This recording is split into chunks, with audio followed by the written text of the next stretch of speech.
मारूफ अदाकारा और मॉडल अनुशा अशरफ ने इंकशाफ किया है कि वो बचपन में जिनसी हरासानी का शिकार हो चुकी हैं। एक शख्स उनको गोद में बिठाकर खेला करता था। अनुशा अशरफ की एक पॉडकास्ट की वायरल होने वाली मुख्तसर वीडियो में उन्हें अपने साथ होने वाले जिनसी हरासानी के वाक़े पर बात करते हुए सुना जा सकता है। वीडियो एक हफ्ता कबल अनुशा अशरफ की जानिब से पॉडकास्ट में शिरकत करने की है, जिसमें उन्होंने मुख्तलिफ मामलात पर खुलकर बात की। पॉडकास्ट में अदाकारा ने बताया था कि एक बार रात को 2 बजे पुलिस वाले ने उनकी गाड़ी रोककर उनसे अजीब व गरीब सवालात शुरू कर दिए थे। उस वक्त गाड़ी में उनके साथ खाला का बेटा था, जिस पर पुलिस वाले को शक गुजरा और उन्होंने उनसे नामुनासिब सवालात करना शुरू कर दिए। मॉडल के मुताबिक उन्होंने पुलिस वाले को बताया कि उन्होंने गाड़ी में शराब नहीं छुपाई, ना कोई सिग्नल तोड़ा है और ना ही उन्होंने कोई खिलाफ कानून काम किया है। उनके साथ खाला का बेटा है, अगर वो खाला का बेटा ना भी होता और कोई भी लड़का होता तो भी पुलिस को उनसे मुतालिक पूछने का कोई हक नहीं। इसी शो की वायरल होने वाली एक वीडियो में अनुशा अशरफ ने बताया कि वो भी बचपन में जिनसी हरासानी का शिकार बन चुकी हैं। एक अंकल उन्हें बचपन में गोद में लेकर उनके साथ सारा दिन खेलते रहते थे।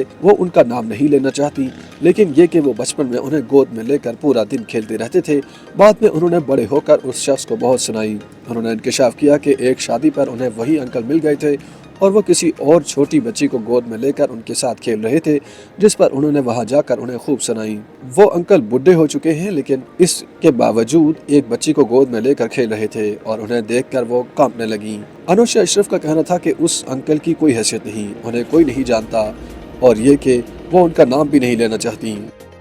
YouTube पर गूगली न्यूज देखने के लिए youtube.com की सर्च बार में गूगली न्यूज टीवी टाइप करें। गूगली न्यूज के पेज पर सुर्ख रंग के सब्सक्रिप्शन वाले बटन पर क्लिक करना ना भूलिए। YouTube पेज पर अपलोड होने वाली वीडियोस से बाखबर रहने के लिए बेल आइकन पर क्लिक कीजिए। आपको हर नई वीडियो के बारे में नोटिफिकेशन मौसूल हो जाएगा।